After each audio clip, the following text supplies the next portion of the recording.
Good morning, and good afternoon, ladies and gentlemen, and welcome to the launch of the CIF Observer selection process for the 2021-2022 term. And my name is Andres Falconer. I'll be your moderator today. I'm part of the CIF stakeholder engagement team.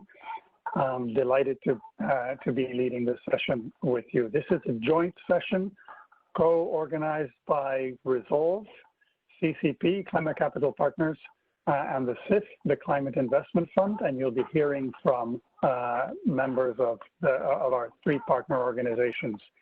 It's 9 o'clock in Washington, D.C. That would mean 2 p.m. GMT.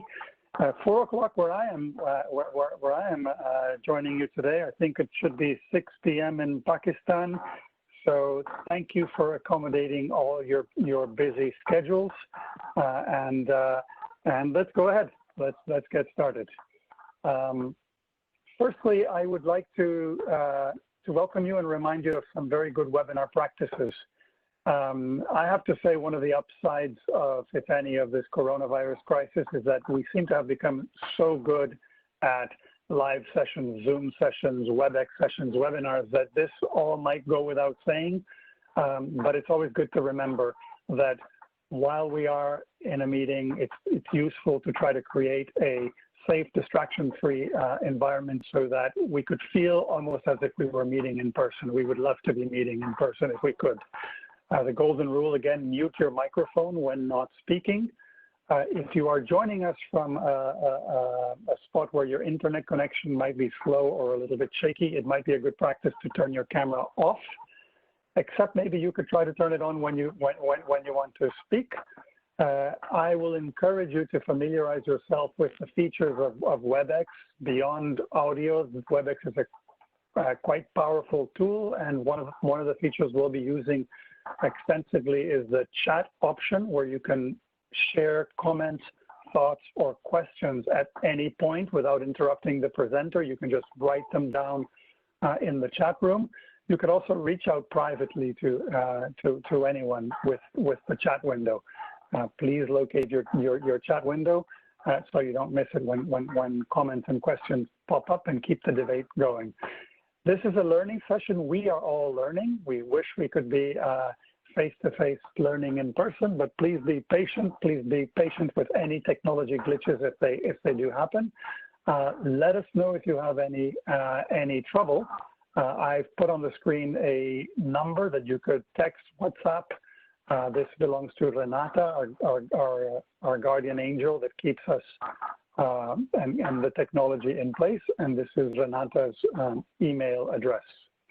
Thank you very much. And moving swiftly ahead, I would like to kick off setting our expectations. You've all been invited to the launch of this observer selection process. You may have seen the goals. You may have seen the agenda of the session. I would love to hear your thoughts and your expectations. So please, let's go to menti.com. It probably works best if you use your mobile device, as you might be joining through if you're joining through your computer. Go to menti.com, and when prompted, use the code that is shown. We will conduct a very quick poll using a word cloud tool.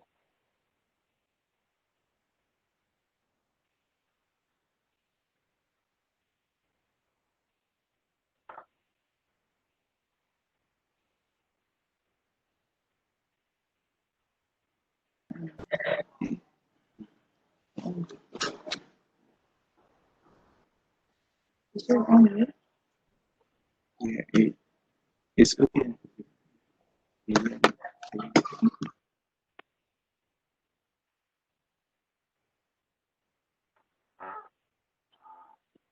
So the question is, what do you expect to learn from this webinar?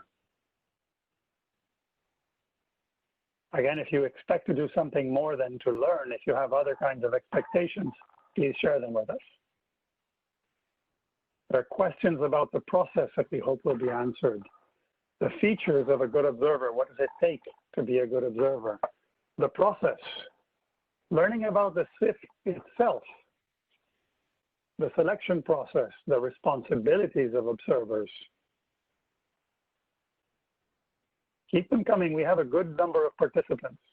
Any different expectations? There are quite a lot of questions on the process itself, the requirements and the responsibilities, and about the fund, the CIF itself, which is inviting scrutiny and participation and partnership through the observer process.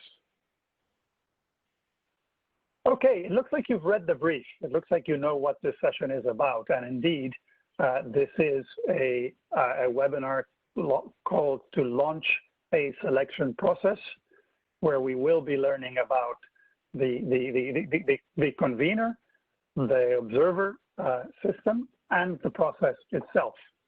So thank you for paying attention. You are clearly in the right room by joining this webinar.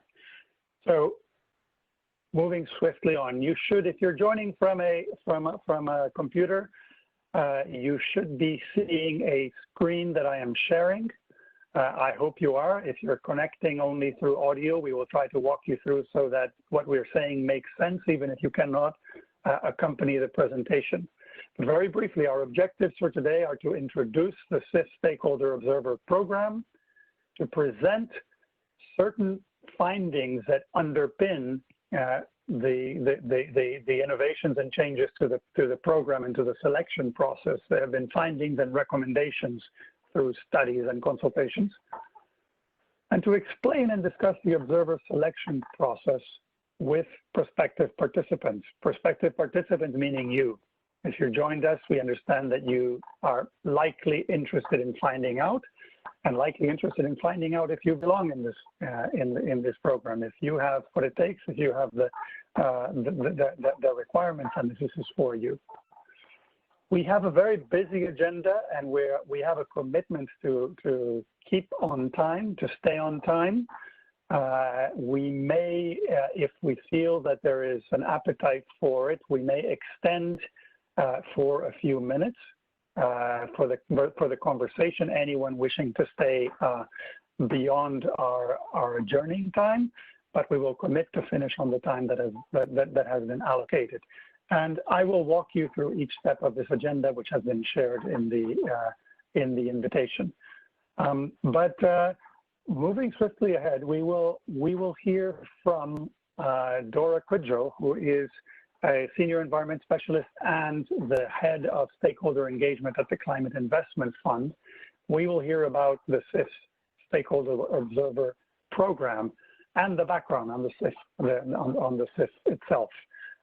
So if I may hand over to Dora, the floor is yours. Thank you very much, Andres. Would you let me know if you can hear me? Excellent. I hear you. I hope everyone hears you. Excellent. I'll keep it very brief. I know I had pushed for just 5 minutes, but Andres, looking at the very quick point that participant had put across, which is to learn a bit about the CIF, in addition to the observer selection program. I hope you lend me additional 2 minutes at a time, but I'm very, very privileged to have you all join. We hope to maximize your time to the extent feasible.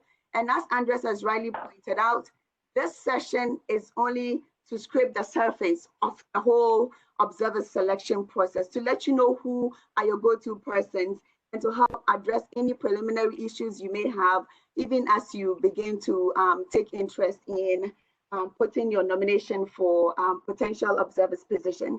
As you probably may know, can you go on to the next slide, please? You may know that CIF was, to the next one. The CIF was formed way back in 2008 by a group of G8 leaders who saw the need to drive resources and efforts around scaled up financing for low carbon technology, sustainable forestry, coordinated resilience efforts at scale, and of course, demonstration of viability of renewable energy in low income countries. And these have formed the 4 main existing CIF programs, which are the Clean Technology Fund, Scaling Up Renewable Energy Program, the Pilot Program for Climate Resilience, and the last one, which is the Forest Investment Program. In addition to these 4 programs, I'm very, very happy to note that as of June, the Trust Fund Committee, or decision-making body, has impressed on the CIF to advance development of 4 new programs, which are in the areas of climate smart urbanization, integration of renewable energy into power systems, nature, people, and climate. And the last one, which is looking at accelerating low carbon, climate resilience, and transition in industries. These are very, very key programs which will learn from the existing 4 programs, but further enrich the CIF's reach and the CIF's footprint in enhancing climate action on the ground. To the next one, please.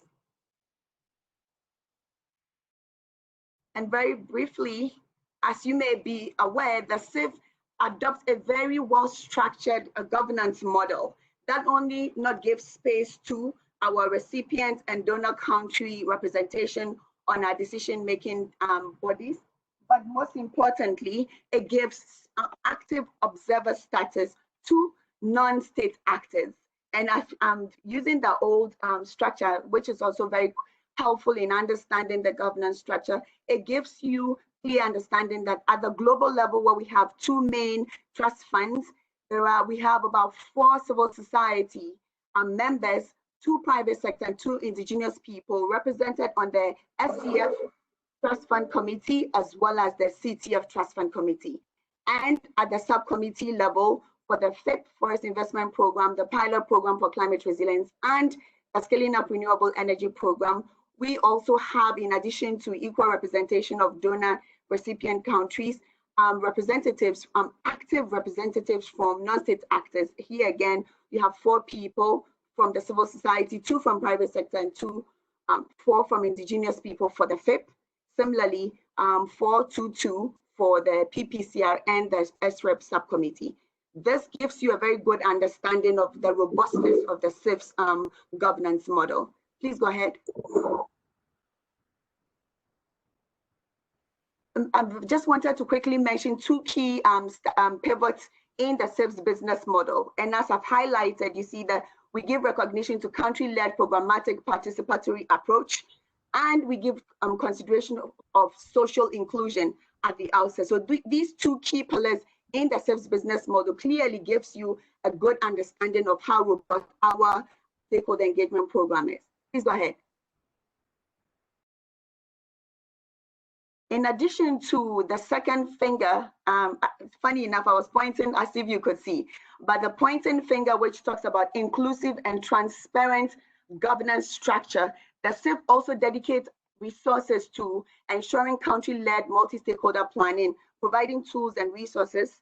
The CIF enhances capacity strengthening of our non-state actors who provide policy and operational guidance.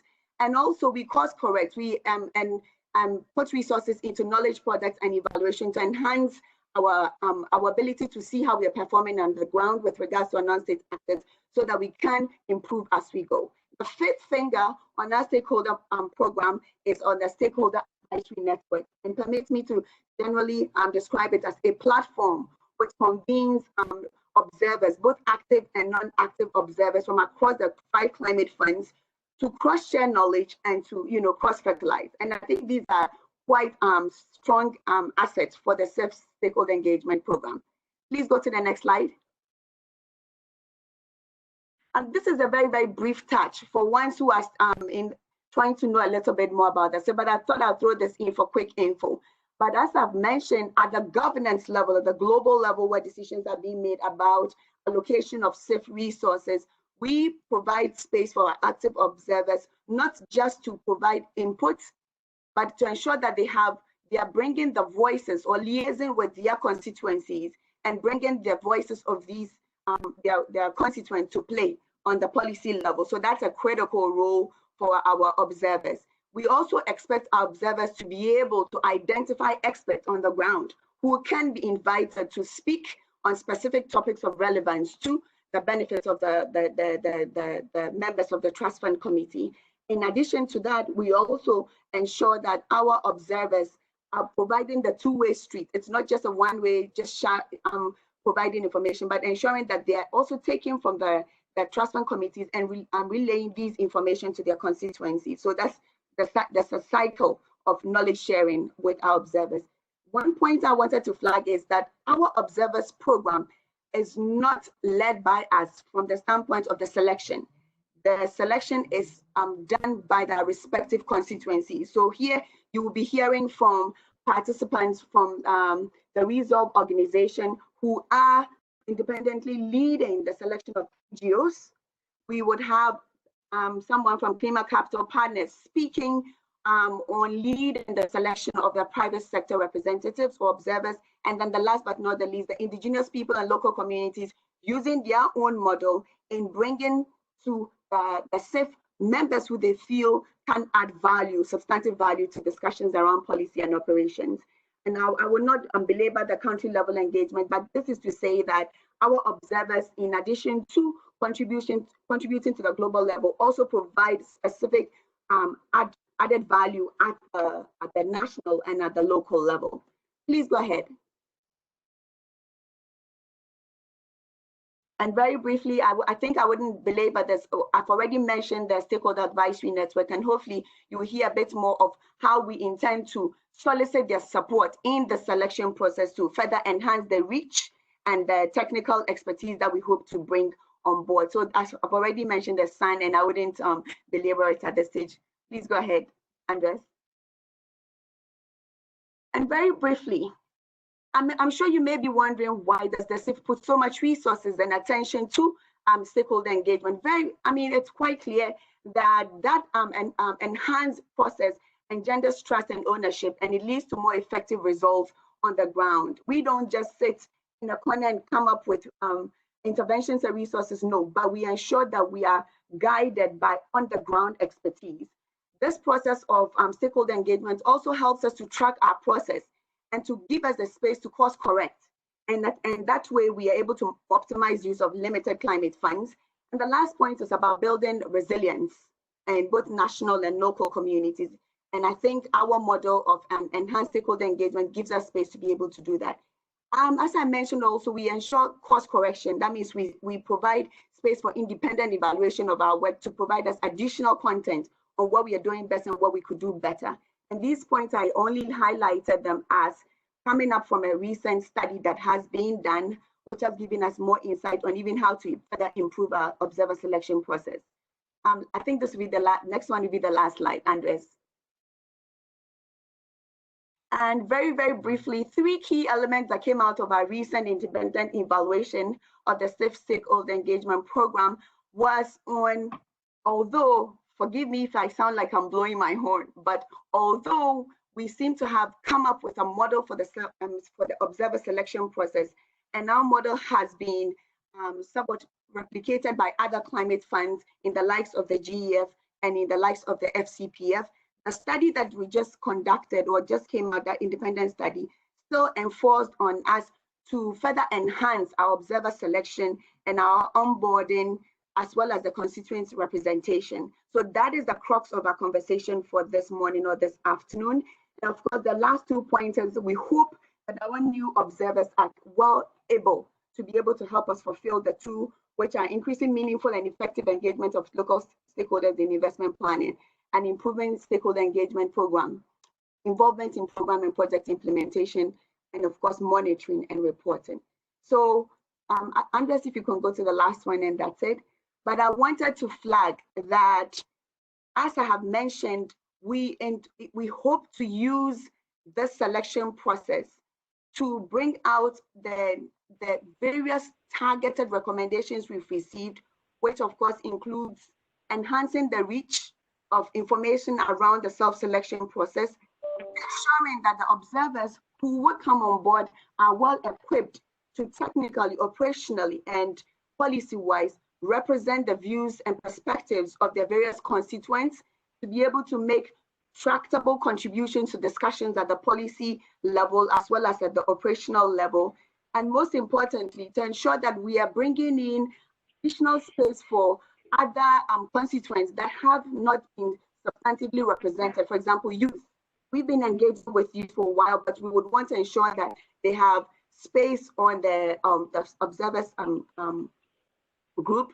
And we also want to be sure that our process can still be relied on as transparent and as accountable. And therefore, I'm very, very happy to inform you again that we'll be working with Resolve, this non-governmental organization based in Washington, D.C., to help us with the process of the selection. We are only going to be providing technical input as required, but we would hope to to focus on the Resolve, the Climate Capital Partners based in France, working with our private sector and our indigenous people and local communities organizations to help us get the right persons to guide our process. And I'm very happy that on the list of participants, we have current observers as well as new interested prospective participants or observers, if I should say. And I'm hoping that through this meeting or through this webinar, you know where to direct your questions. Any inconsistencies in understanding around the observer selection process will be addressed, and we will be on the standby to help fill in as needed. Thank you very much for Andres. I know I'm going beyond time, but you forgive me. Thank you. Yes, thank you very much, Dora. Of course, I forgive you, and I hope the participants will do as well.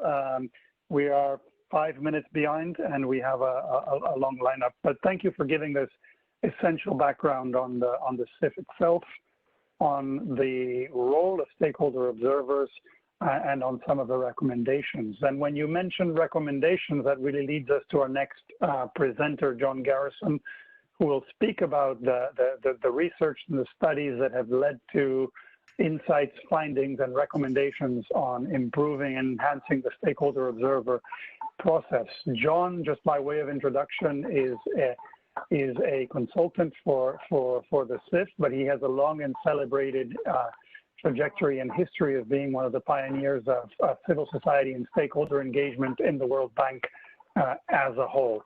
And before I hand over to John, I'd like to mention that I see that there are plenty of comments, questions, and feedback already in the chat room. Please keep them coming. We can't take questions, verbal questions now and audio until the Q&A moment, but we will use and we'll respond to any questions that come in writing at this point. And you will have contact information, so if you want to share good practices, insights, you will be able to do that also at a later stage. So without further ado, I'd like to invite John Garrison to share and let us know about these insights that are leading to recommendations for the CIF stakeholder observer process. Thanks, Andres. Yeah, next slide, please. Good. Yeah, so what I'll talk about quickly is we did an assessment to find out and get about how people view the CIF observer role and work, and what recommendations. And next slide. We had two sources for these findings and recommendations. One was a study that Dora's already mentioned, which was on local stakeholder engagement in the climate investment funds. It was an independent evaluation report carried out by the Consensus Building Institute based in various countries. And then the second is, Andres, it looks like the slides are off the screen here. Can you hear me, Andres? It looks like the slides are off the screen. I do. I don't know if that's your experience. I see your slide. Oh, you see them? Okay, good. Yeah, and so the second is we decided to. John, I don't see it. I don't know if others can see it too. Yeah, can you see it? I don't see it. No, the slides are not on. Yeah, maybe you need to share that address. Yeah, I don't see it either. Okay, I'm sorry. I will get back to you in a short minute, but please continue. Yes. Probably have to share again. Yeah, just carry on, and I'll make sure that the slides come on. You should be seeing them now. Now they're on there. Thank you. Yeah. So the next slide, and then the second, we did an observer assessment survey in October 2019 and March 20 with current and former observers as well as others, and we had the 76 respondents, or a 35% response rate. Next slide. And basically, I'll just show you a few of the survey questions. List in order of preference, with number one being the highest. Which of the activities you most enjoy carrying out? And these were the observers who were responding, and the majority responded saying they preferred the constituency representation role. Then secondly, policy advocacy work, and then outreach and communications, and then program monitoring was fourth. Next slide. Overall, how satisfied were you with being a CIF observer? And these were the observers once again responding, and the majority, or almost 90%, said very satisfied or satisfied, and so that I think was an important finding for us. Next slide. And then getting into the recommendations, when asked what aspects of the observer role had been the most effective and why, the respondents stated, becoming more familiar with international climate financing mechanisms and sharing this knowledge with one's local constituency. So that's getting back, providing feedback to their constituencies. Second, being able to share country level experiences and perspectives, thus allowing local voices to be heard at the global level. And that's, of course, very important. Three, networking, learning, and sharing information with other observers, government representatives, and MDB, Multilateral Development Bank staff from throughout the world. And we find that being an observer does allow you to mingle with people from throughout the world, from different organizations. And fourth, an opportunity to participate in CIF's decision-making process at the global level by providing inputs and feedback on strategic plans, operational programs, and local projects. Next slide. When asked what suggestions or recommendations we've made to strengthen the observer role and work, they stated, CIF should provide more onboarding, capacity building information and toolkits to the observers, and Dora had mentioned several of these already. Second, encourage observers to communicate more regularly with their constituencies and make this feedback more transparent through online reports. And that's something we're thinking of doing, and perhaps introducing that idea of the observers posting their reports online about how their work is progressing. Three, observers should be better networked at the regional level and have increased participation with the SAN, the Stakeholder Advisory Network. Four, allocate funds for the observers to more effectively carry out their outreach, communications, and networking activities. And then fifth recommendation, facilitate greater engagement between observers and government agencies and bank offices at the country level, because that would allow them to more effectively monitor CIF-funded projects. Next slide. We did ask a couple questions too about the observer selection process, and here the results weren't quite as positive as in the others. Only less than half, or just about half, said it was very effective or effective, but almost the same amount said it was somewhat effective.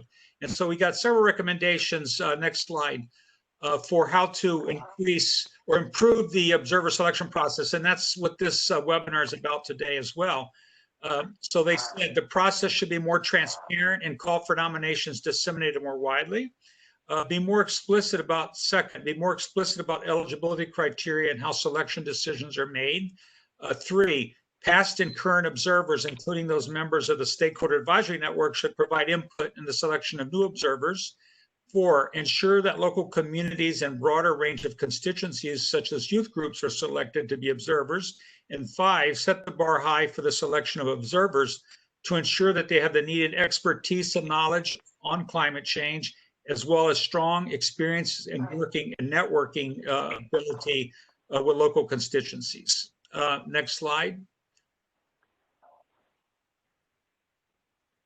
So that's it. So I want to thank you, and we'll back to you, Andres. Thank you. Thank you, John. So yes, some of the questions that are underpinning the changes, improvements, enhancements for the CIF selection, observer selection process are very much grounded in listening to our constituency, but also in rather rigorous research that was carried out by the Consensus Building Institute, which was also widely spread. But now to the real core of our presentation. I guess the main reason you'd want to be here for an understanding of the process, for the selection process, the next steps, the eligibility, and so on and so forth.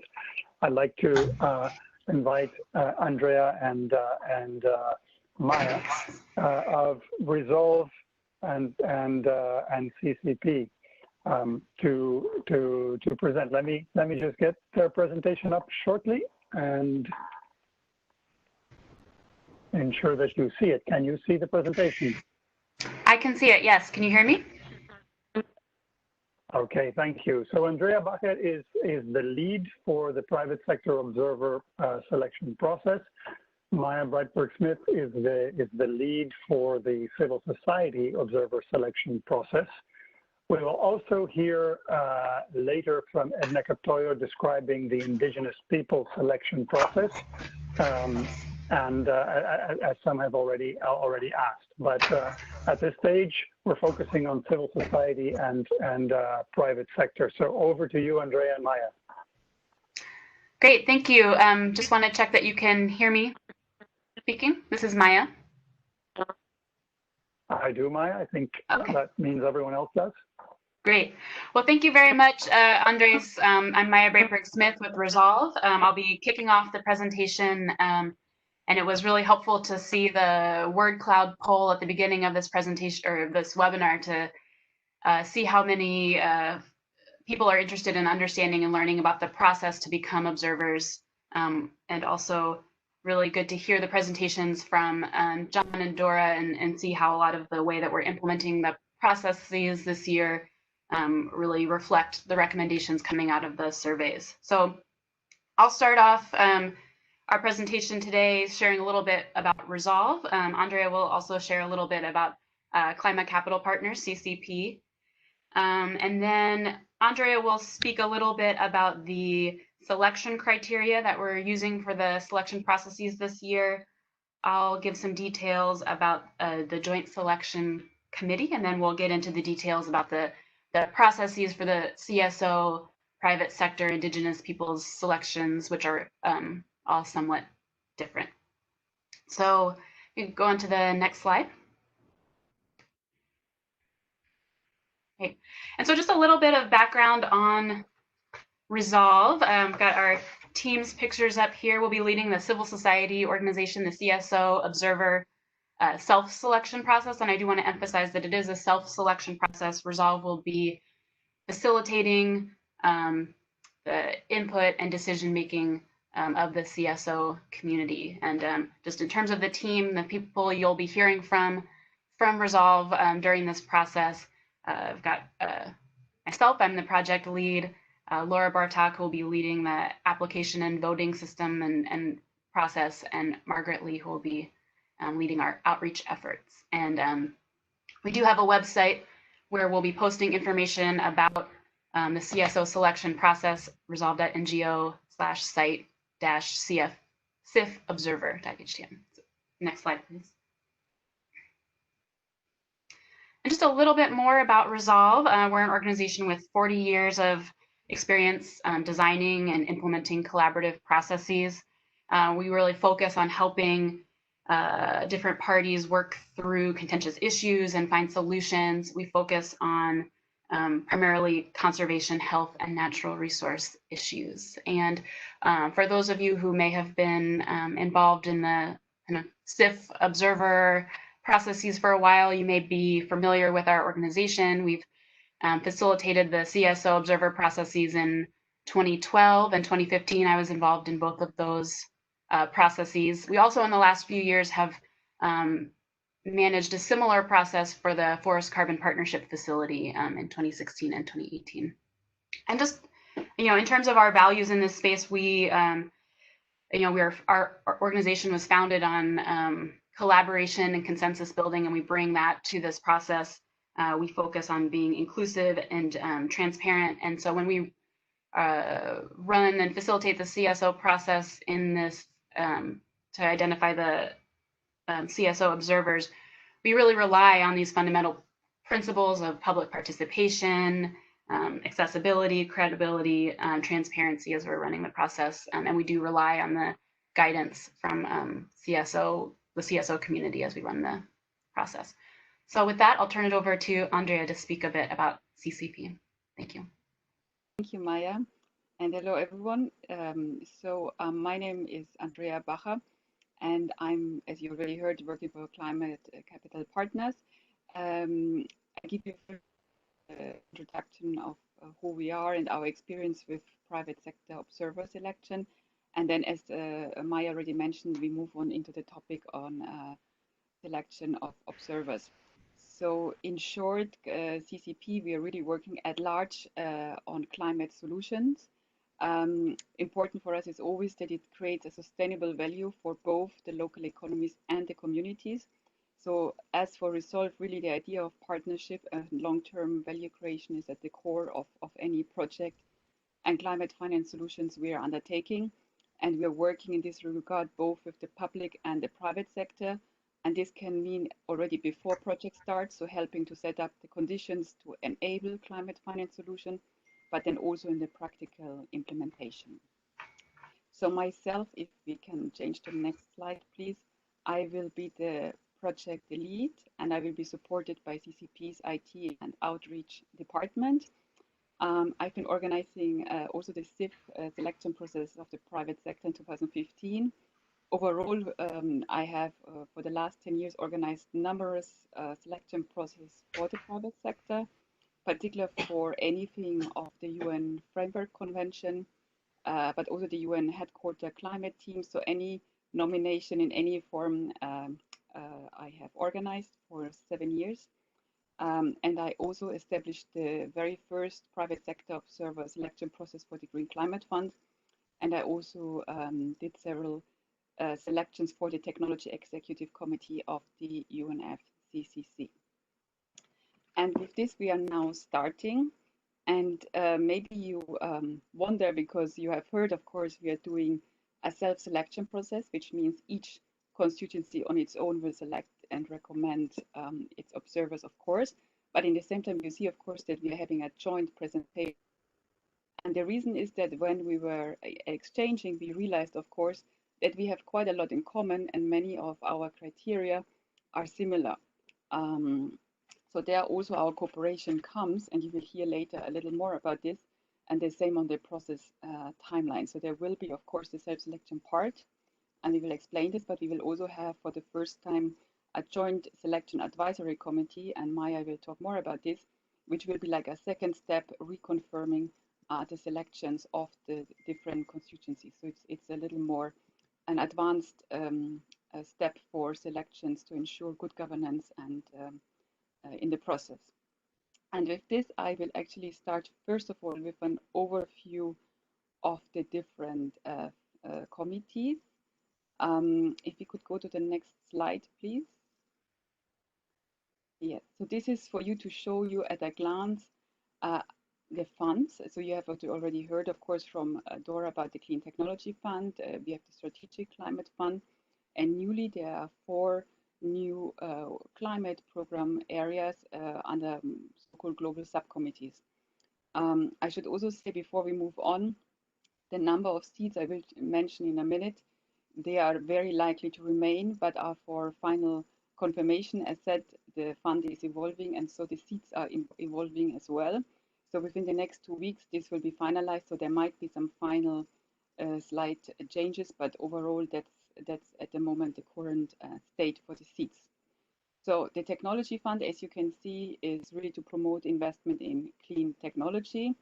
There are 4 seats for CSO, 3 seats for the IP, and 2 seats for the private sector. Now, the Strategic Climate Fund, as you also saw before with Dora already, has 3 technical subcommittees. And for each of them, for climate energy and for the forest program, there are 4 seats for CSO, 2 seats for the private sector, and 3 seats for the IP, indigenous people. And in addition, on climate resilience, there's 1 specific place for community-based organizations. And then the third column is the new areas, which you can see written down: renewable energy, people, nature, and climate, low carbon industry, and climate smart cities. So that's a complete new work area the CIF is launching. And for this area, we are looking for 4 seats for this, 2 to 4 seats for indigenous people, and 2 seats for the private sector. So this is already to give you a first idea of the amount of seats we're looking at. I will now continue giving you also first actually an overview of the responsibilities and terms of observers, and then move on to the criteria. So when we go now to the next slide, please, you can see the responsibility and terms. So observers are selected for 2-year terms, and it will start as of January 2021. If you're already an observer, you can, of course, apply for a second term through the normal selection process, but the basic rule is 2 years. In terms of activities, as you can see, an observer has quite a lot of responsibilities, and those of you who have served, you know that very well. So on the one hand, you have, of course, your constituency representation, which is already reaching out to your network, finding out about the positions you have on topics linked to the climate investment funds. It's also policy advocacy, outreach, communication. The CIF also sometimes requests input on documents. Observer input is very important to provide to these documents. It is, of course, very importantly also program monitoring. And after your served term, is also joining the newly created Joint Advisory Committee, which will look into the next selection of the observers. So the idea is also really ensure continued learning and capacity within the observers. The aim is also really to ensure that at every level of the CIF engagement, we will have observers. This is on the global, on the national, and on the local level. Globally, I think you can all imagine it's, of course, the participation in the CIF meetings at the global level to provide input, to participate. On the national level, it is mostly looking at the climate strategies of the countries, on the monitoring and how projects are formulated. And on the local level, we are really looking at the concrete project implementation. And that's, of course, really important, and we will make a specific effort, all of us, to ensure that we have particular also observers from pilot countries in the observer roles. In terms of time, you can also see further specification below on meetings. So 3 meetings per year of the CIF, so in total 6 meetings. There will be 1 orientation capacity building session, and there will be a partnership forum, which is usually a few days long and is a very nice opportunity not just to learn from each other, but also to see practical project implementation in a country. And we expect around 12 conference calls. Of course, with COVID-19, probably there will be more online than it was previously. But it's all, as you know, evolving, so it remains to be seen what is virtual and what will be in person. So if we then move to the next slide, please, we will start with an overview of the criteria. So we have basic, if you want, eligibility criteria for application. We have then furthermore what we call selection and balance criteria, which I will speak later more about, which will already be taken into account by the constituency self-selection as well, but it's particularly important for the Joint Advisory Board, about Maya will explain later, to ensure that we have really a good balance and for the observers. And for some constituency, there are very specific criteria which others do not have. So this will be a separate part. So to go to step 1 first, you can see an overview of the criteria. And don't be worried, it's a long list, but it's actually a list which you are probably all very familiar, because it's very similar to other funds and other selections. So though it is a long list, I can assure you it is not that much new. Andres, is it possible to go to the next slide, please? Yes, thank you. So again, it's a long list, but it's actually quite the standard list you all know. One is on the organization type, meaning you need to be either a non-profit or non-governmental organization. You know, there's a great variety of this existing. If it is community-based organization, classical NGOs, think tanks, association. So it's really a very large possibility, but it needs to be non-profit and non-governmental. Second criteria is country membership in one of the CIF countries. So there are 72 countries, and we will of course provide the list for the countries. So that's important. Third criteria is the institution, what we call institutional track record, which is actually 2 points. 1 point is actually linked to the first point, that you have a legal existence, so you're legally a non-profit or non-governmental organization. And secondly, it's really a track record of your activities and your activities, because again, important really is to ensure that we have maximum participation of observers in the CIF's program and projects. Then, of course, we have the representational capacity. So this is a little also linked to what I just said. It means really you have to represent not just your personal opinion, as you all know, but really your community, your network, your constituency. So really trying to bring in capacity and feedback at large. The technical knowledge is, of course, as you will participate in the different level of the climate investment fund itself and on the local and national level probably as well, it's of course important that there's a technical understanding of the topic and ideally also of how funds work. We also added the disclosure conflict of interest, which simply means if anyone has a direct financial link to the climate investment funds in some form, either directly with the CIFs or through a government agency or any other form, simply to disclose it, and then accordingly arrangement can be made.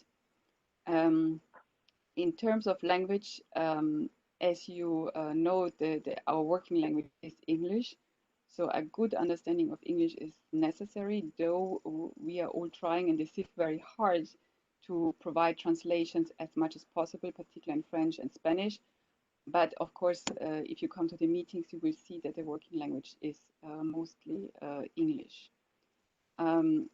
What we mean with the next point, communication capability, is actually your ability to connect via telephone and internet. As we already said, through COVID, a lot of things will happen through virtual meeting for a while. So it's really important that there's a possibility for you to connect. However, we know that not for every country it is easy to connect. There are communication access challenges, and the CIF has been providing in the past and will continue so to help you with accessing the different communication channel as it's needed. So even if you're in a region, you know there are some countries in the region it is hard to join, but the CIF will help you. And then we have, as in the previous year, a primary and an alternate representation, which means there's one person who is really, if you want, the official first observer, and whenever he or she would not be available, the alternate would represent the respective organization. So this is really the first step. Then we have in a second step, as you can see, again, as I mentioned, the selection and balance criteria, which we will take into account as the part of the self-selection through the different constituency, but it's really, as I mentioned, important for the joint selection committee, who will really look at all nominations and ensure that we have this balance. And again, I think you are aware of most of them. One is, of course, geographic coverage. So we are really looking forward to have a balanced regional representation.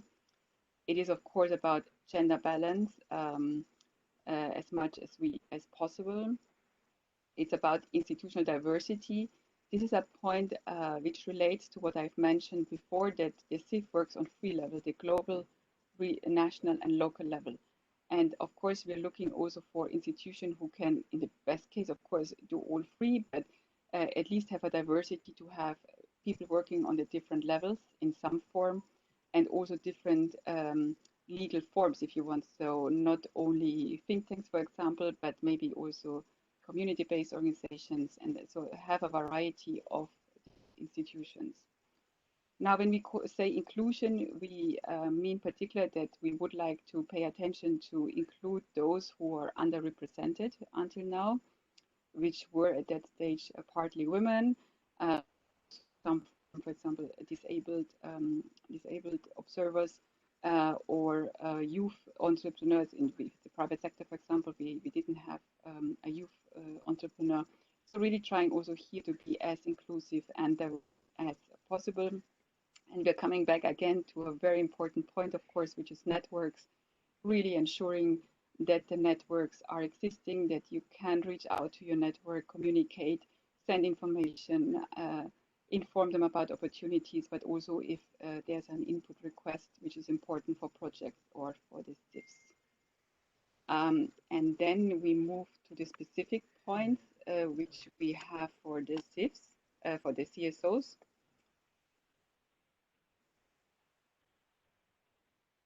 And you can see it's particular for the voting process. Maya will mention this a little more in detail.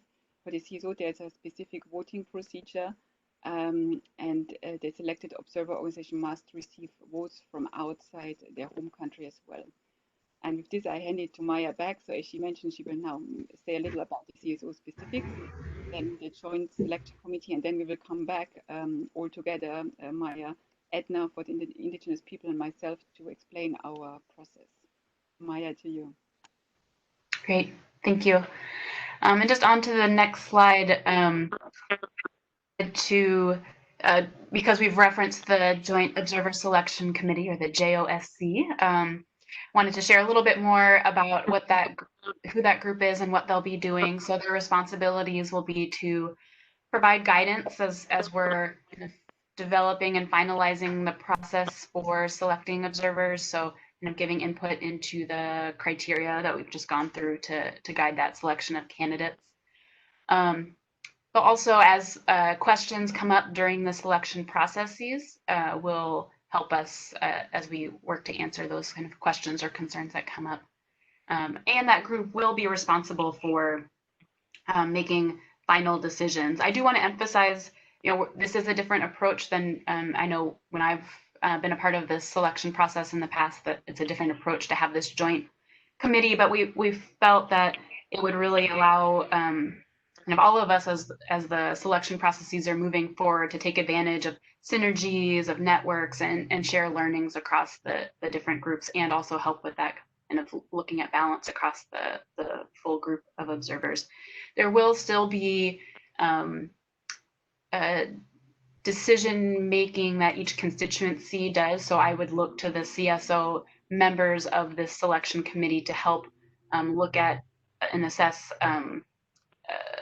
applications that come in from the CSO community, for example, or if there are any issues that come up related specifically to the CSO community, I would look to those CSO members of this selection committee. So do want to make sure it's clear that while it's a joint committee, there are still kind of constituency specific areas of decision making.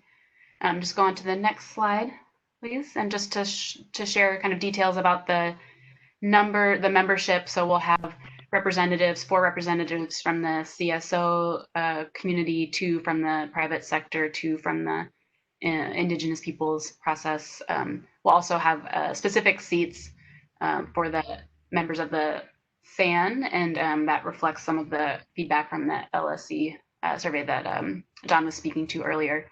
The CIF administrative unit will have someone serving on the selection committee, just purely in an ex officio advisory role to help us answer some technical questions that come up. And then, of course, Andrea and I will be participating as well to get feedback from this group.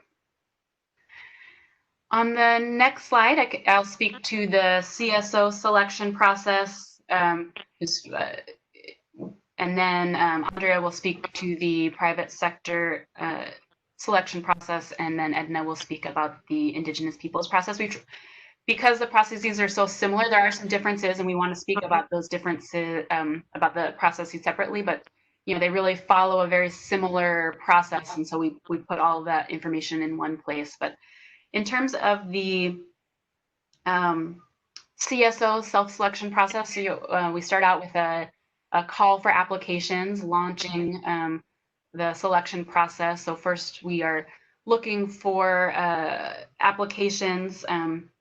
The seats for the CSO community are, and the different committees are divided by region. So the 4 regions that we use for this process are Latin America and the Caribbean, Africa and the Middle East, Eastern Europe, Central Asia, Asia and South Pacific, and donor countries. And so we'll be looking for applicants from each of those regions for each of the committees from the CSO self-selection process.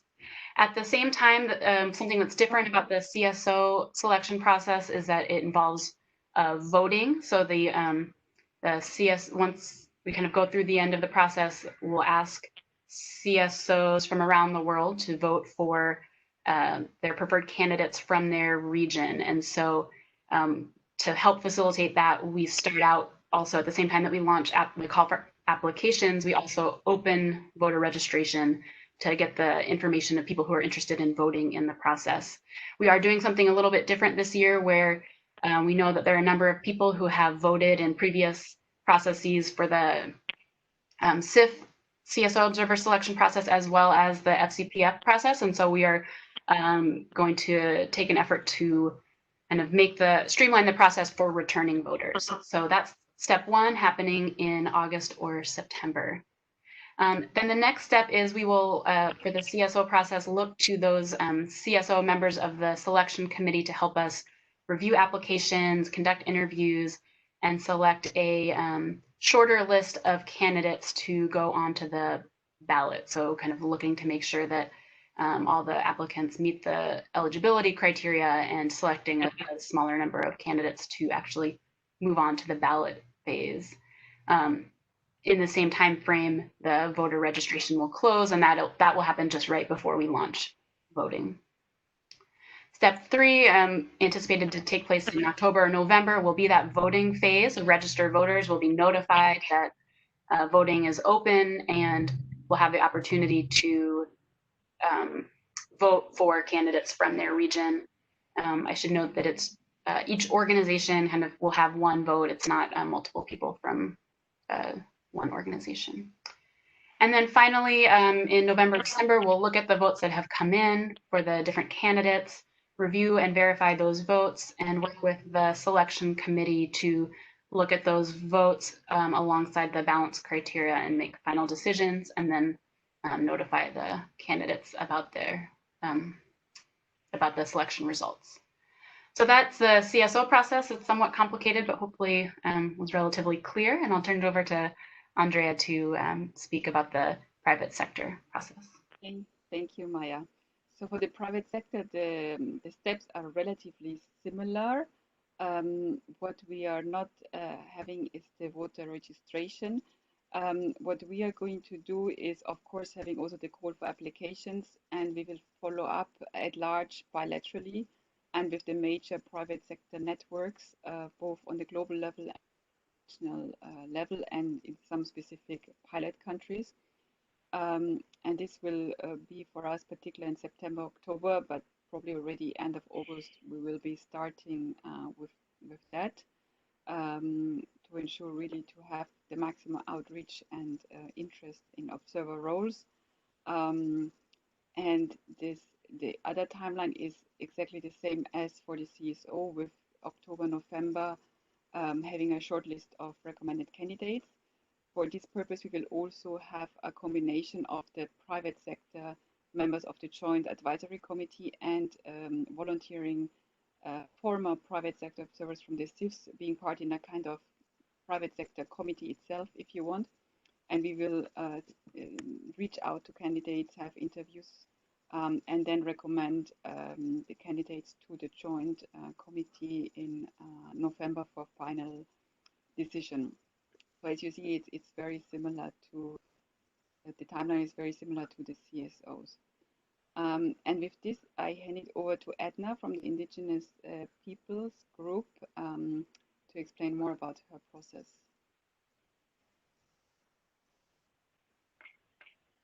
Edna, are you with us?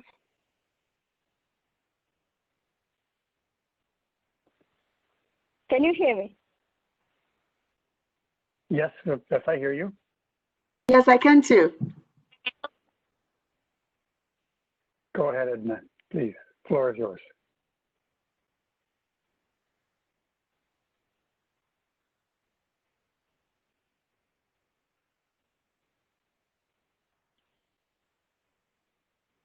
Renata, could you check if Edna may have muted herself? You can hear me? Now, yes. Yes, we hear you. Please go ahead. Okay. Okay. So initially, the Indigenous Peoples Observers were selected through the UN Permanent Forum on Indigenous Issues session, where a regional caucus used to meet and select the observers.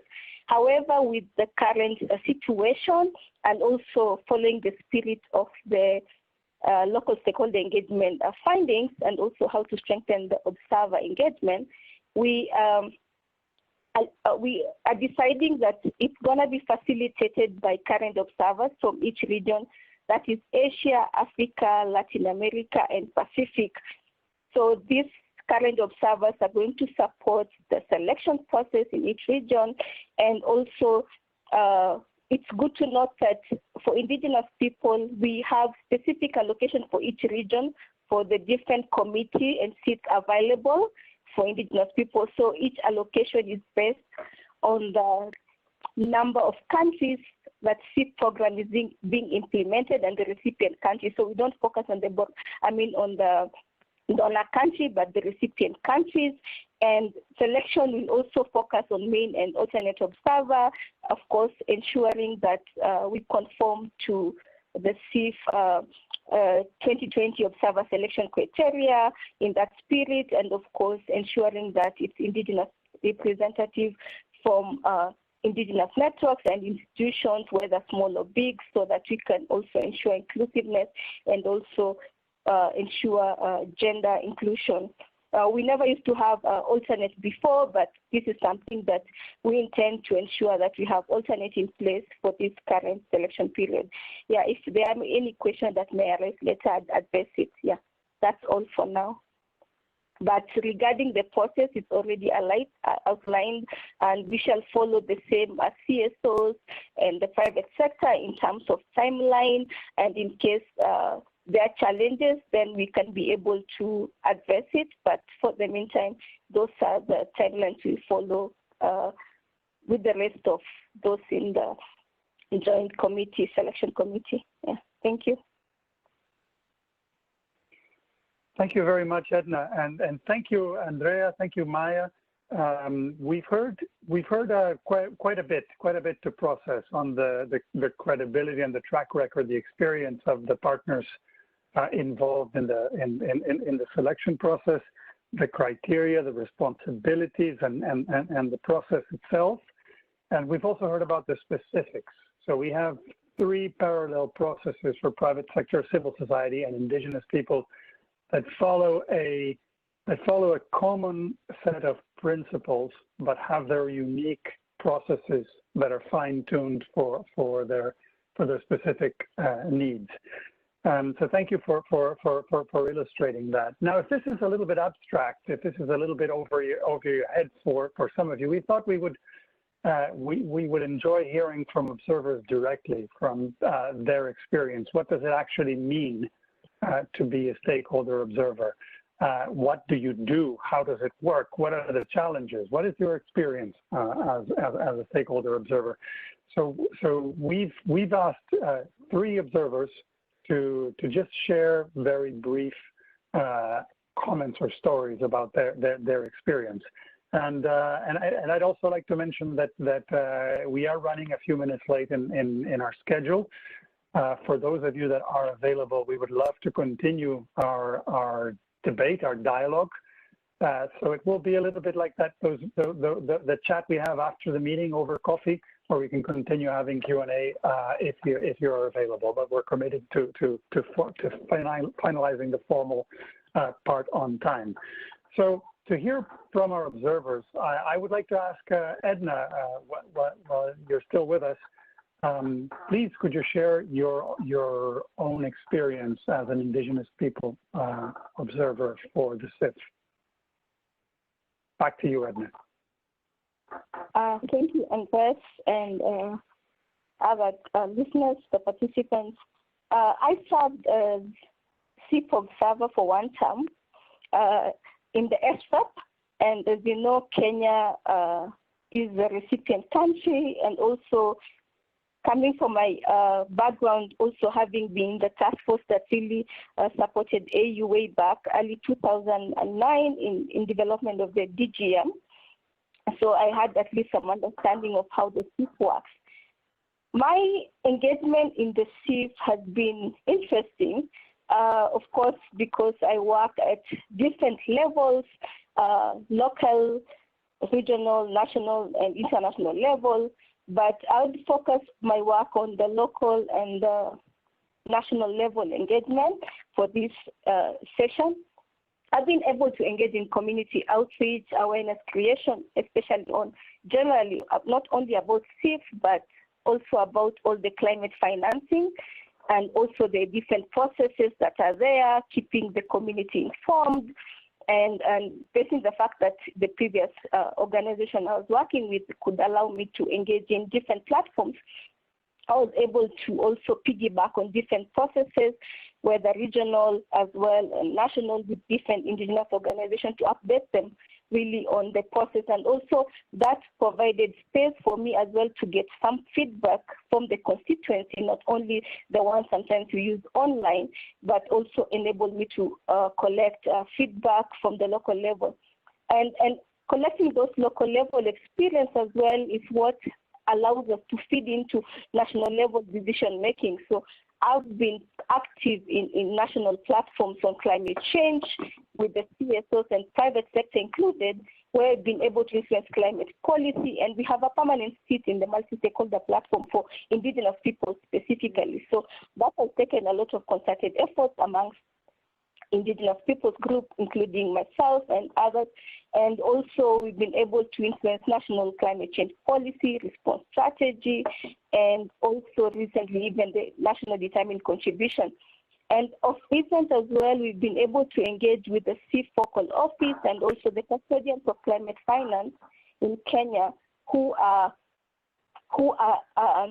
also called the treasury, because they host the climate finance in Kenya. And we are working on a transparency tool. So we're also inputting the different organizations working on that, but I'm also on board in terms of infusing issues that are relevant for indigenous people. And one key element that was missing is issues of participation, because that is also issues of transparency, not only about how finance is used, and stakeholder engagement is key. And I've been able to engage on that, to influence that, and following it up with also the CIF local office. And of course, engaging in formulation of processes and also plans, CIF plan. I wasn't able to, because I came in the middle of CIF as an observer when I was taken on board, but I've been able to engage even with agencies that deal with energy to influence on issues of stakeholder engagement. And we've had a few IPs also of us being called upon to also infuse ideas on how better they can ensure indigenous people issue and also ensure gender issues are addressed, because that is key to us. And I think the challenges as well, if anyone wants to be an observer, it requires hard work. You need to commit time, resource to really read documents, access these platforms where you're able to influence policy at the local level to ensure really effective climate actions. And that is important for upcoming observers to know. You need to commit time and also have the technical know-how to really understand what the document says, and also to have a stronger backing of institutions as well, despite your also adding to your technical capacity to engage in key climate processes to also add on to your work. And I think as a recommendation, I think strengthening observer engagement in country level, especially having contact with CIF office and also the CIF implementing agency, is really key, really, to ensure that the observer also gives ideas on how stakeholder engagement could be done. And also as CIF as well, we could learn from other processes like FCPF that has funding for capacity building and also puts a lot of resources for local stakeholder engagement. If a lot of resources dedicated at that space, then we wouldn't be having any challenges in ensuring engagement. That's all for now. I hope I'm not overboard in time. Thank you, and back to you.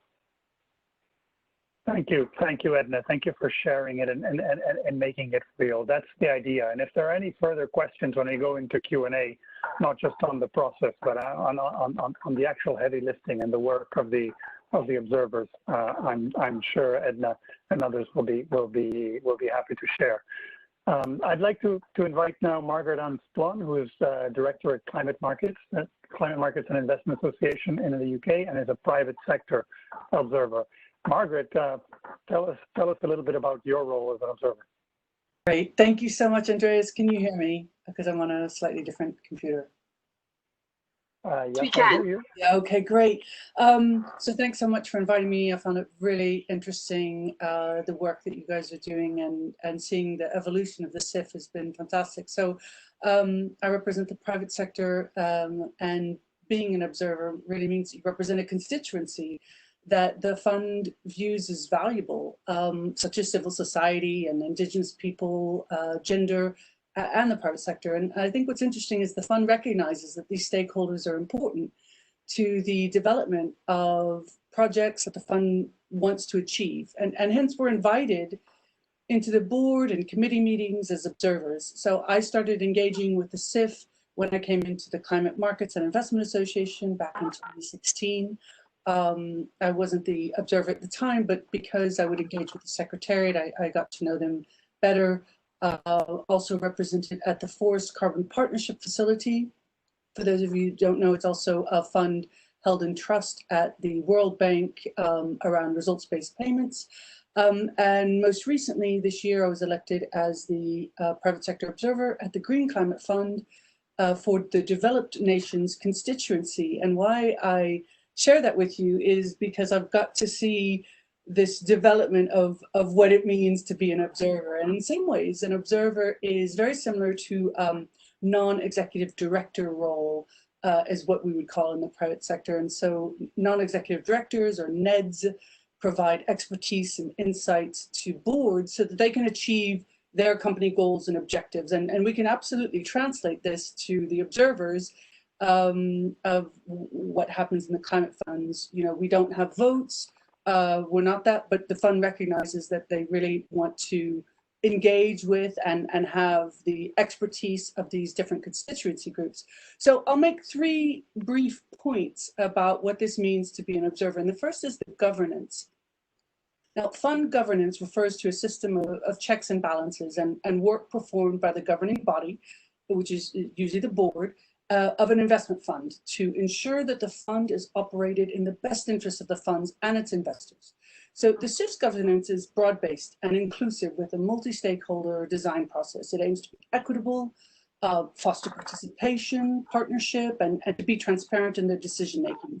As an observer, it's important really to understand the fund's governance, what they want to achieve, and to work accordingly. You are there really to support the fund and their governance.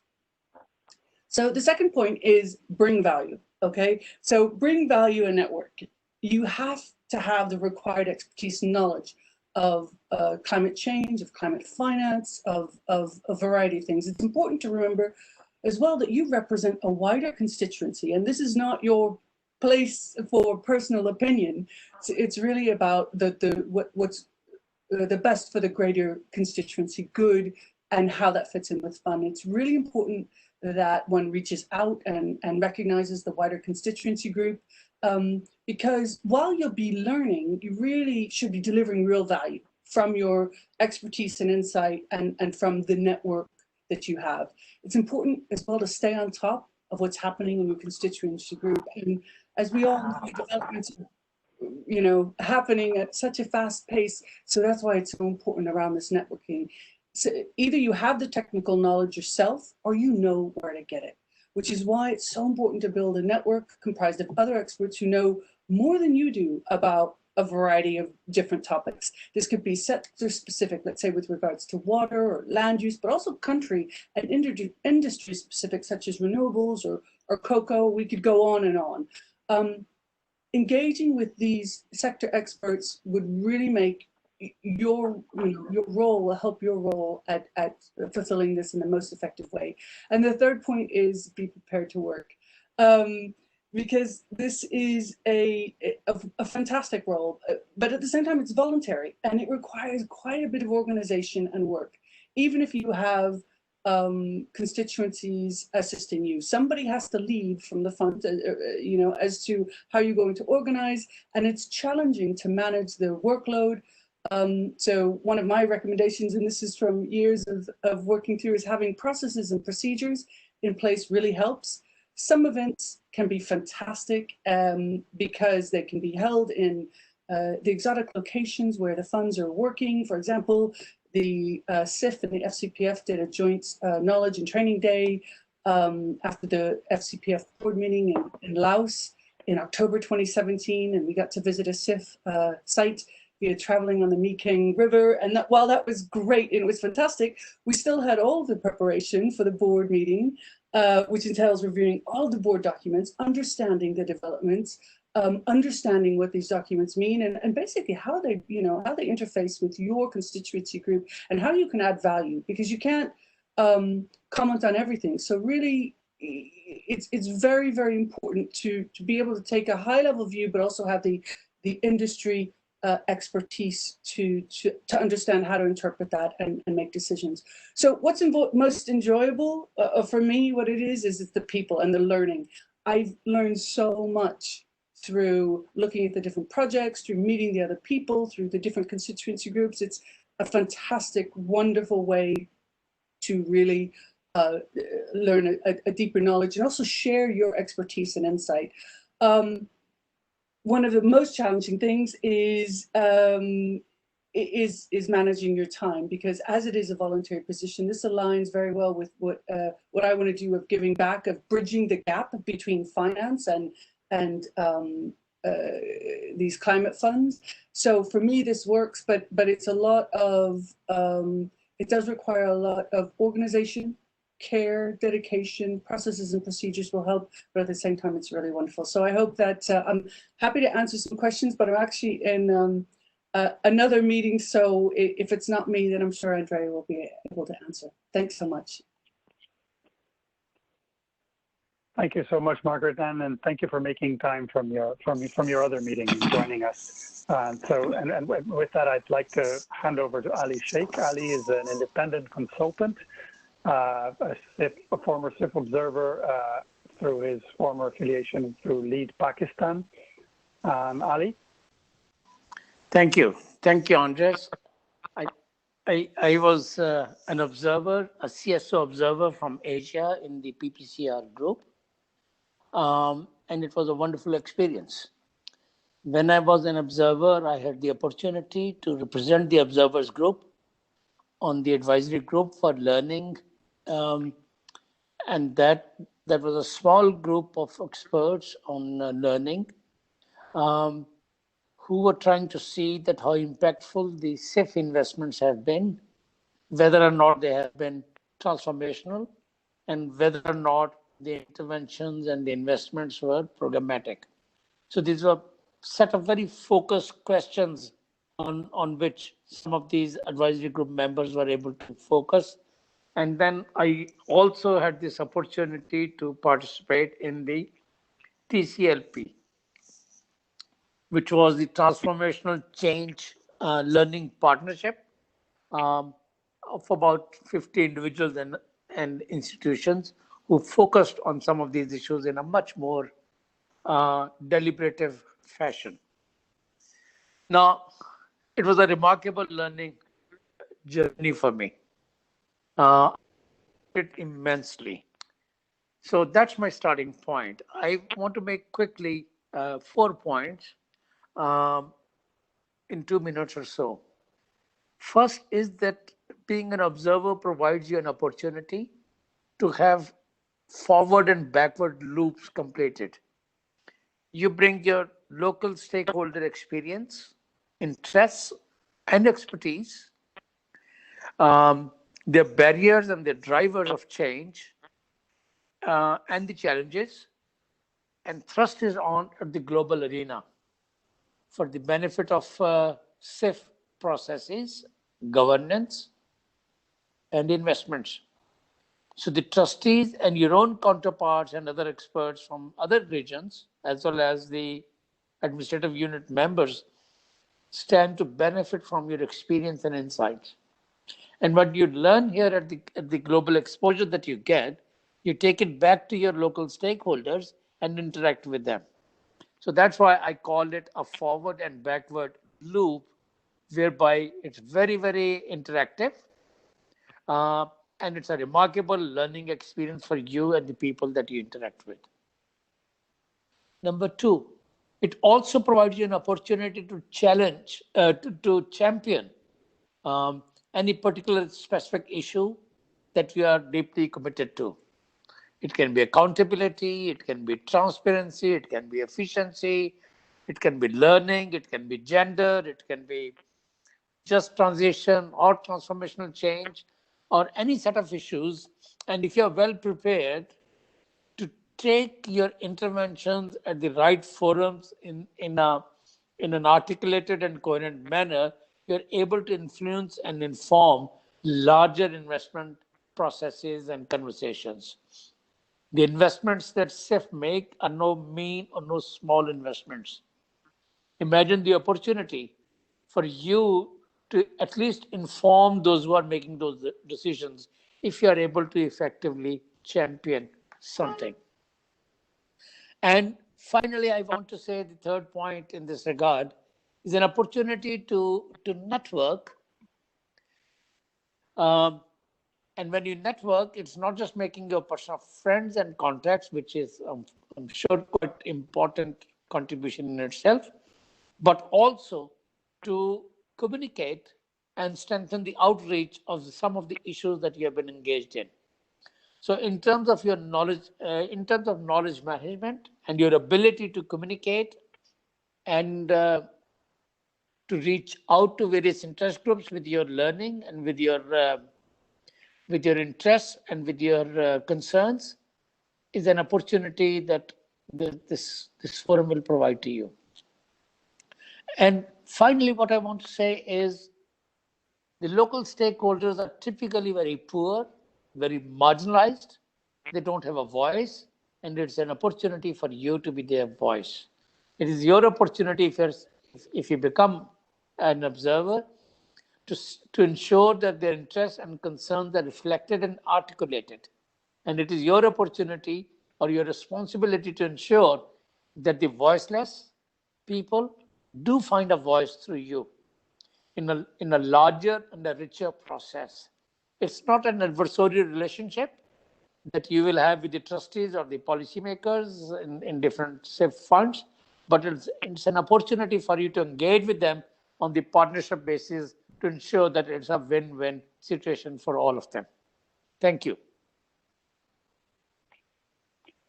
Thank you very much, Ali. Thank you, Ali, Margaret, and Edna, and thank you for highlighting some of the real challenges, issues, and responsibilities. So as we've heard, this is not all about the glamour. After all, you are sitting on the board as such of these institutions and helping make decisions on very large investments, influencing this with your voice. But it is also a very heavy lift, a responsibility, a voluntary commitment, and a responsibility to represent not yourself, but as Ali just reminded us, voices that otherwise would be underrepresented. We will go into a brief Q&A session.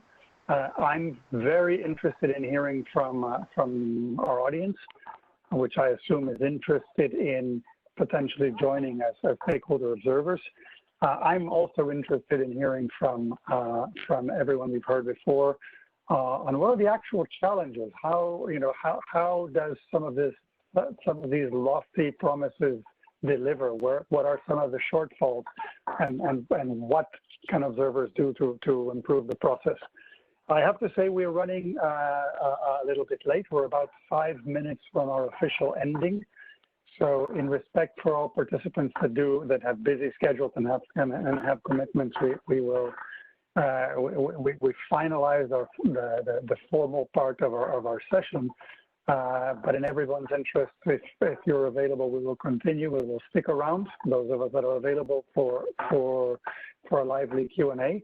And I believe most of our speakers today are also able to stay on board.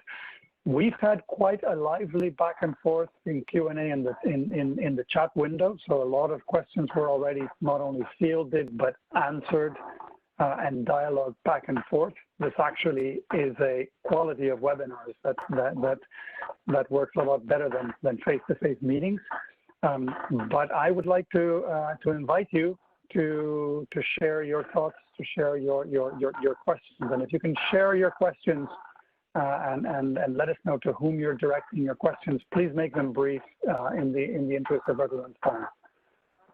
Over to you, our participants.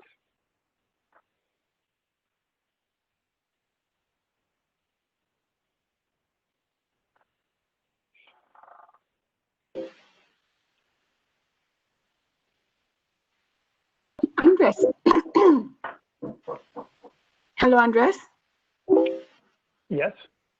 There had been a question about the youth involvement or youth engagement. I thought I could quickly use this a second to inform participants that in addition to 2 events that we've held with youth to collect their experiences and input around climate action in the COVID-19 recovery, we are also somewhat pinning together what we'll call a youth engagement strategy. So we will be sharing a Google survey to collect ideas and hope to, shape that into a solid document, which we can then circulate for additional input. So just a quick point to note. Thank you.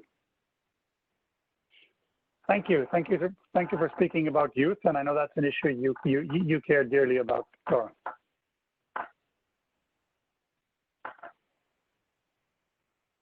So questions from you, questions from the audience, and there were quite a few. So please don't be shy. Hassan Doma is saying she has a question. I don't know whether she can only type in because I see her typing, but I don't. Yeah. Hassan, can you speak up? Yes. Can I have my thanks, Dora, and thank you for the wonderful presentation. Do you hear me? Yes, we do, Hassan. Yes, we hear you. Okay, great.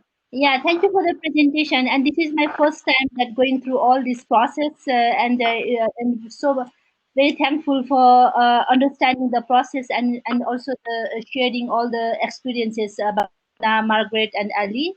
Hi, Edna. So thank you for sharing your thoughts. I just have a question for the Edna, and also it can be raised, it can be addressed by others as well.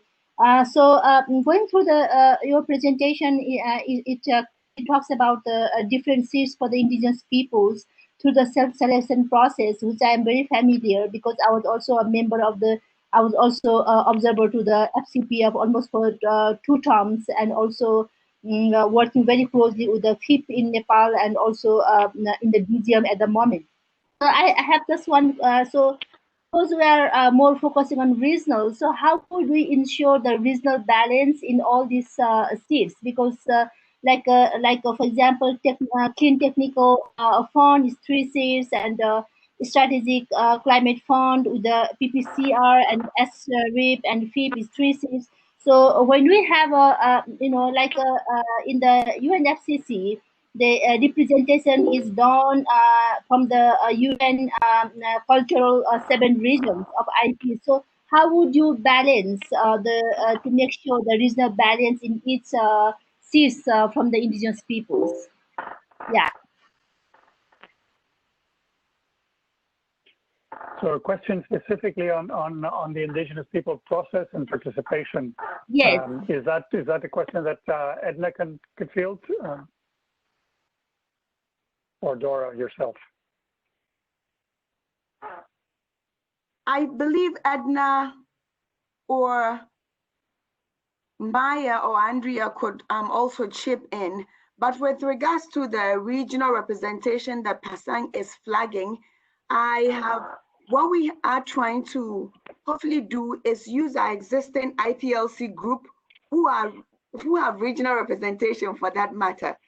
to lead the process. And I think ultimately the ability to ensure that, as some of the participants have flagged, that enough information is shared upfront to ensure that each and everyone who may be a good asset is aware of the process and can apply. That is going to be a critical step in the process. So I agree, Pasang, that it may sound complicated, but I also know that since we've been able to effectively do that in the past, since we're able to get IPLC representatives from key regions on the CIF, there shouldn't be much of a hassle to be able to replicate. But if Andrea and Maya, as well as Edna, can contribute to this point, I'll be very happy to hear from them. Thank you so much, Pasang, for flagging this.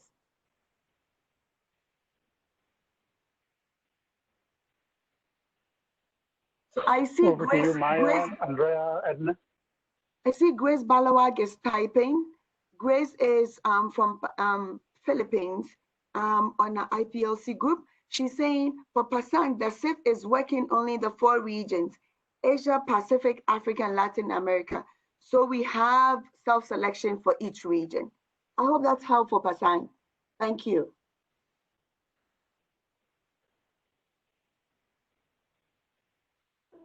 Thank you very much.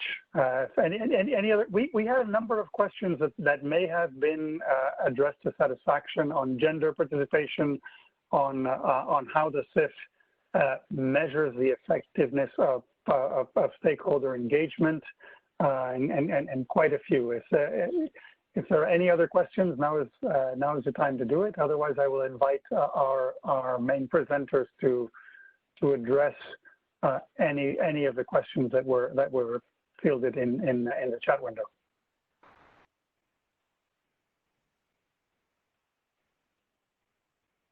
And I see that you've just also commented in the chat that you agree that you agree with Grace's comment.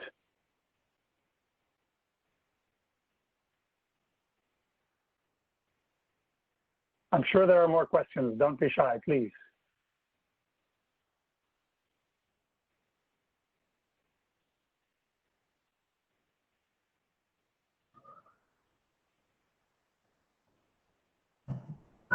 Hello? Yes, we hear you. Who's this? Saru. Hello. Hello, this is Saru. Hello, Saru.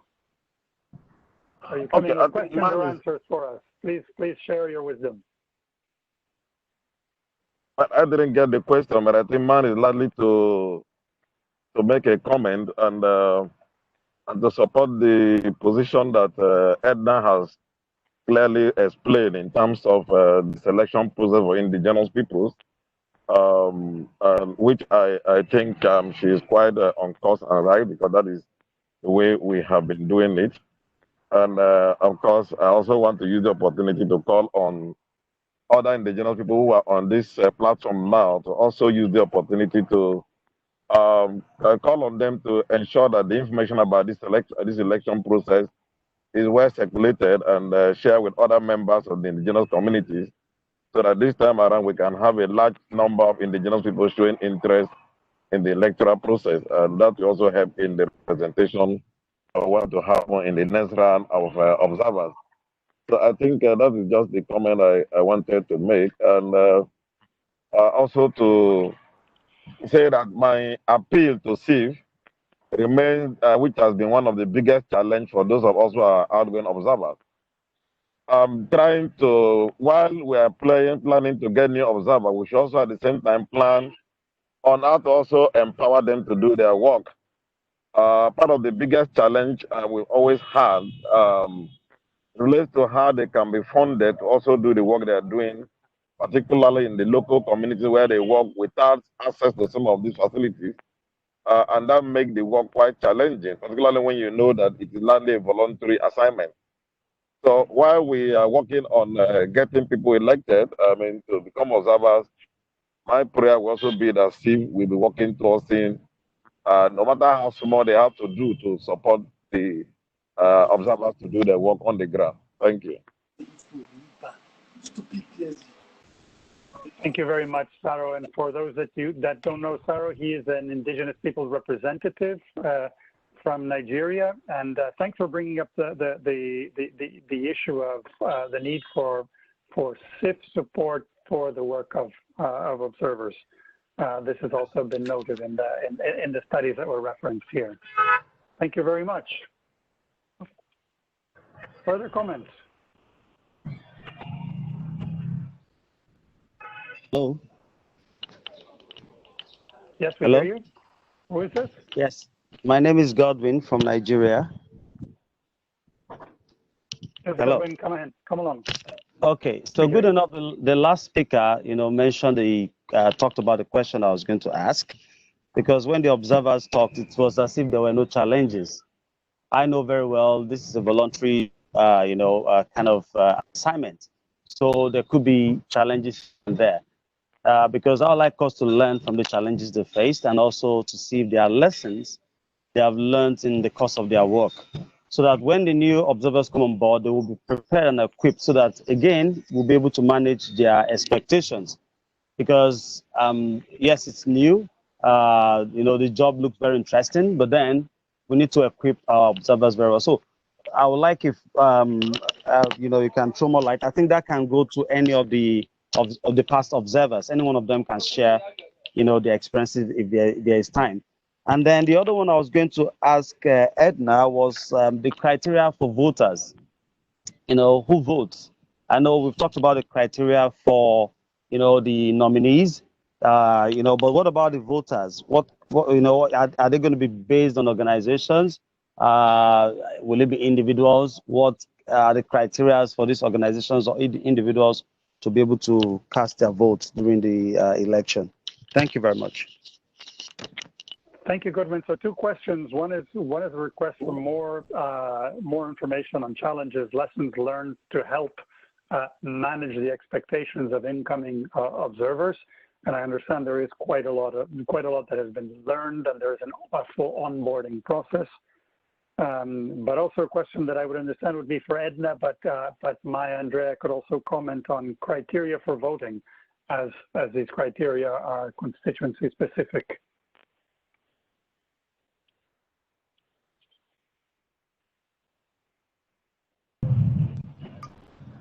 This is Maya. I can speak to the voter information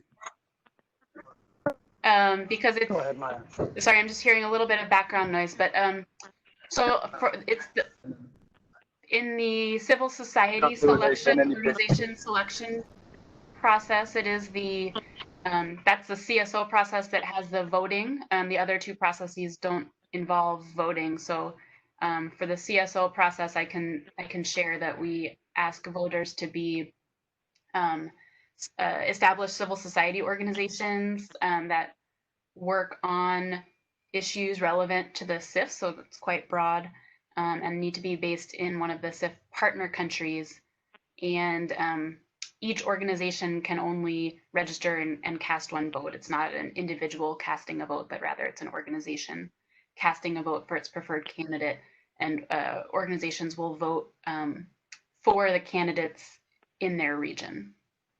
So I hope that helps clarify who the voters are. And I can, as I mentioned, we have the website where we'll be posting information about the CSO self-selection process, and that information will be posted there once it's finalized. I can maybe add for the. Thank you, Maya. I hope that answers Goodwin's question. Andrea, you want to comment? Yes, so for the private sector, as I mentioned, we have a voting I mentioned because we are working through constituency, mainly the UN climate constituency, and there is no voting. So we are working through the networks, but without the specific registration of voting.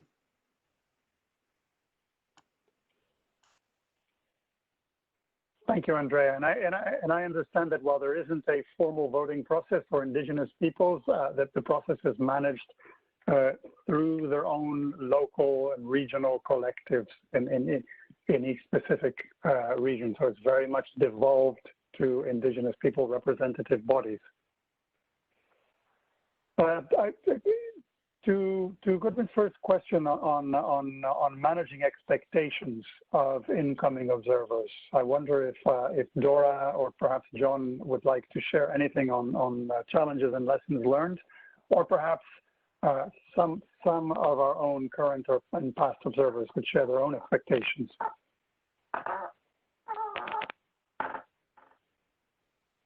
I would have passed it to Margaret Splon, and of course, Sarah is also on the line, and Edna, and Ali, of course, to share what they qualify as some of the challenges confronting them.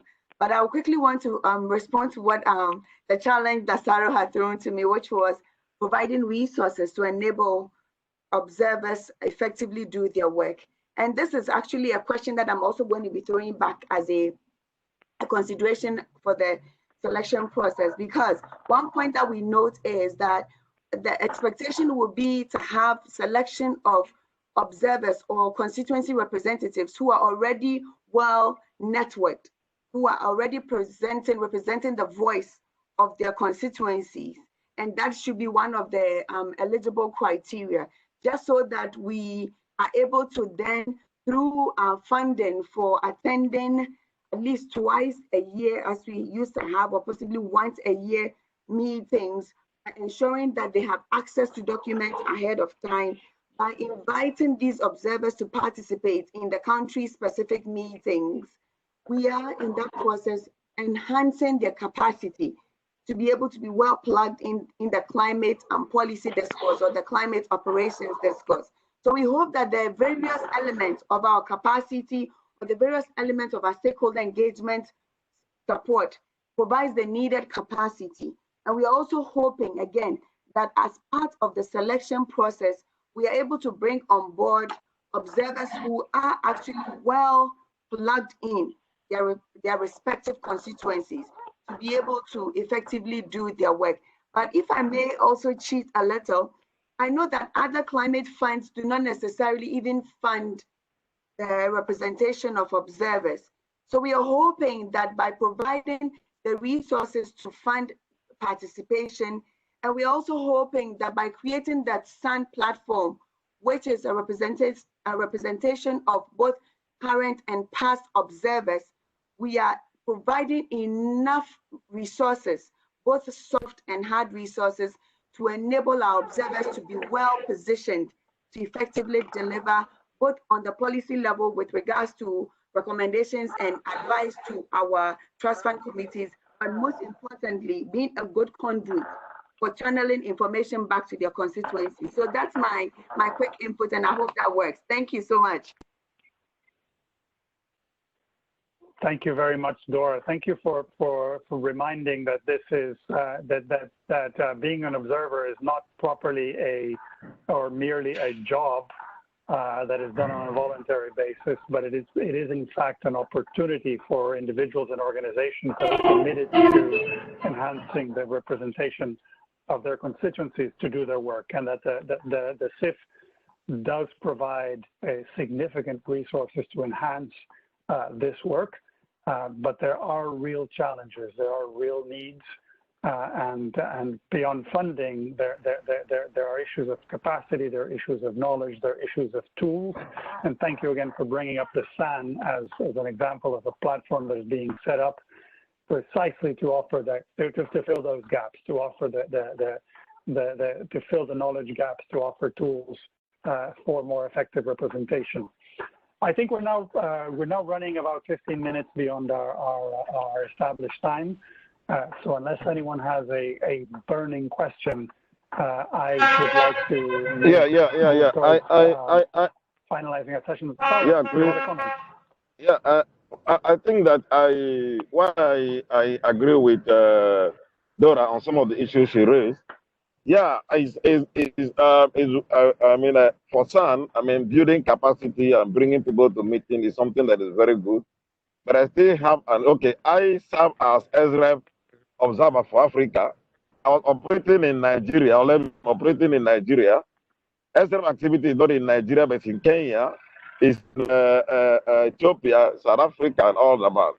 I had to reach out to stakeholders in those countries to get update on what is going on the daily, so that particularly when we are going to see a trust fund meeting, because it is what I hear from them that can inform what I say or what I do at a trust fund meeting. So, but it needed to, in as much as the organization or the individual is bringing in something into what is going on, I think there is need for some deliberate effort by CIF. I mean, to employ. I mean, I know in Jeff, when we do in Jeff, there is some amount of funds dedicated to Jeff observers to enhance their activity on the ground. Now, when you have that, and that is not available, even when you are representing an organization, I mean, no organization will allocate resources for you to start doing all those sort of work. Okay, you happen to be in Nigeria. Where I am in Nigeria is in Port Harcourt, more than 450 kilometers away from the headquarters. Now, most of the country activity is done at the national level in Abuja. Now, if I want to get connected with what is going on in Abuja, of course, if I want to know what CIF is doing, what they are doing, I need to keep regular update on what is happening there. Most time, going to Abuja to find what is going on at the Ministry of Environment, the House, the CIF, and all that. So there is need for some capacity. I mean, beyond building human capacity and bringing people to meeting, there is still some deliberate need for CIF to do something for others, able to also do something on their own. I think that is the point I'm just trying to make. And that boils down to the challenge that going and asking. Yeah, the funding challenge is there. Another issue, at some national level, those driving the process at some national level are not also recognizing the CIF observers. Now you come to a meeting in Washington, you shake hands with them. By the time you go back to your country, you call them to want to engage at the national level. They are not receptive to even put into what they're doing. And majority of the countries, we see that experience. Some countries are quite open, like in Kenya, there's some openness to deal with the observers. In some other countries, particularly those ones you will call that is not open, to engage at that level also difficult. So for me, I think that what CIF needs to do is to put some deliberate clause in whatever agreement they're having with our countries or with the multilateral banks, that observers in country must be made to be part of whatever they are doing at the level of the in country, so that they can interface at that level. But at the present, we only meet in Washington. There may be you have your own personal relationship effort you try to do to engage people at national level, but on their own, they don't see you as a stakeholder to engage with, which makes the country level activity very, very difficult. So thank you very much for reminding us that this is a very tough role with real issues and very much work in progress into making the promise and the challenge of embracing the private sector, civil society, and indigenous people into the governance and to the implementation of the CIF, to making this real. I don't know if we should leave your comment at that. It has been recorded. We have had quite a number of questions coming through us, and they have also been recorded. We are sharing contact information for the primary leads in this process. So if you have any further comments, any further questions, they will receive them and they will be happy to respond. The process has been initiated. We hope our audience has appreciated what we've put together, and we hope that this has sufficed to maintain your interest in the observer selection process. You've heard about the process and the timeline of how it will take place. There's more to come, but so that we can close our session, I will share again the floor, the microphone, hand over to Dora. Thank you very much. I would like to thank you so much, Andres, for helping us navigate this, should I say, this waters quite well. I'm so happy that the conversation has not been one way, but we've had lots of interaction as expected with not just current observers, but with prospective observers who are interested in the CIF program. I really appreciate the efforts put in by Resolve, by CCP, Resolve Amaya and her team, Lauren Margaret, and of course, Andrea and her team based in France. And with that candid and clear contribution from Edna and the team that she's representing for the IPLCs, I would also like to duly thank all the participants who provided us some thought-provoking recommendations, some of which we have penciled, some of which we are going to be printing and ensuring that we can filter these to the selection team as well as back to us, because some of the questions were directed at us as the CIF. So I'm very happy that contributions, as I said, have been two-way. There's been a lot of learning, and also noting that this is just the beginning, as in the beginning of the whole selection process.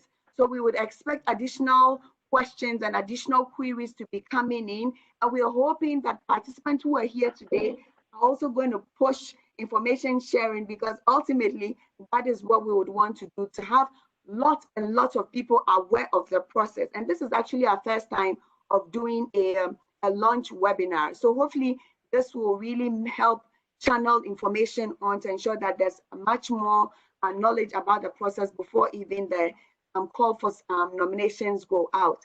As you see on the last screen here, we have our email addresses, and we're hoping that you will keep any questions and any feedback coming. We don't want a closed process. I wanted to quickly flag that, as you've rightly observed, the CIF's observers selection, or the CIF's observers, have a very strong role to play, not just as a check mark, but a group of real technically savvy, operationally focused people who can help in maximizing use of limited climate funds. And I also want to flag that the CIF's example is not just for the CIF. The CIF is the learning laboratory. So we're hoping that every experience that we have can also be replicated, or for that matter, used by other groups. So we're hoping to compiling all the parts of this observer selection process into a soft document and a hard document that we can share and to a wider group. I think I would want to wrap up by duly recognizing my team, John and Renata, for making this virtual connection flawless and seamless, providing deep insight for members to understand the amount of work that has gone into even framing the concept for the selection of this batch of observers. I also want to say thank you again to Andres. Thank you to everyone who participated. But please, again, this is just a scratch of the surface. Do keep the questions and the insights coming. If there are any thoughts that you feel could further strengthen the process, we'll be more than happy to capture them. But we're ending on the note that this is a self-selection process. The CIF is only facilitating the process, but the selection will be banked on the solid contribution from Resolve, from CCP, and from the indigenous people and local communities. Thank you so much for your time, and we hope that you keep this process continuous. Much appreciated. Thank you. Over to you, Andres. No, thank you to everyone. I think, thank you, Maya, Andrea, Edna, John, Dora. Thanks for a wonderful participatory audience. Thanks for the tough questions, for keeping us on our toes, and watch this space. This is, as Dora said, just the start, just the launch. Thank you to everyone, and goodbye. Stay safe. Thank you, and greetings. Thank you. I hope you are all safe from COVID and safe from COVID impact. Bye, everyone. Thank you, Saudata. Very well noted. Bye-bye. Thank you. Thank you. Thank you, Dora. Thank you, Dora. Thank you. Bye. Thank you, Konatan. Bye. Everyone, have a great evening. Thank you, Edna. Thank you, all friends. Thank you, everyone. Bye. Bye for now. I'm leaving the meeting. The meeting has ended.